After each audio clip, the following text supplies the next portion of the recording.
Tennessee ਦੇ ਵਿੱਚ ਜਿਹੜੇ 4 ਜਣਿਆਂ ਦੀ ਕਤਲ ਕੀਤਾ ਗਿਆ ਸੀ, ਉਸ ਮਾਮਲੇ ਦੇ ਵਿੱਚ ਇੱਕ ਕਥਿਤ ਦੋਸ਼ੀ ਆ, ਉਸ ਨੂੰ ਕਹਿੰਦੇ ਵੀ ਕੈਪਚਰ ਕਰ ਲਿਆ ਗਿਆ ਆ, ਉਸ ਨੂੰ ਹਿਰਾਸਤ ਦੇ ਵਿੱਚ ਲੈ ਲਿਆ ਗਿਆ ਆ।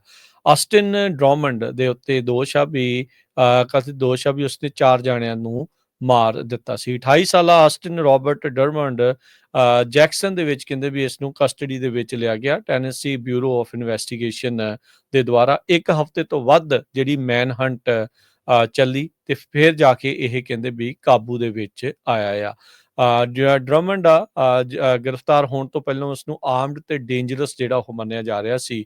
29 ਜੁਲਾਈ ਨੂੰ ਜਿਹੜੀਆਂ ਕਿਲਿੰਗਸ ਹੋਈਆਂ ਸੀ, 38 ਸਾਲਾ ਕੋਰਟਨੀ ਰੋਜ਼ ਦੇ ਜਿਹੜੇ ਉਸੇ ਦੀ ਜਿਹੜੇ ਗਾਂ ਬੱਚੇ, 20 ਸਾਲਾ ਐਡਰੀਆਨਾ ਵਿਲੀਅਮਸ, 15 ਸਾਲਾ ਬ੍ਰੇਡਨ ਵਿਲੀਅਮਸ, ਐਡਰੀਆਨਾ ਵਿਲੀਅਮਸ ਦਾ ਜਿਹੜਾ ਬॉयਫ੍ਰੈਂਡ 21 ਸਾਲਾਂ ਦਾ ਜੇਮਸ ਮਾਈਕਲ ਵਿਲਸਨ।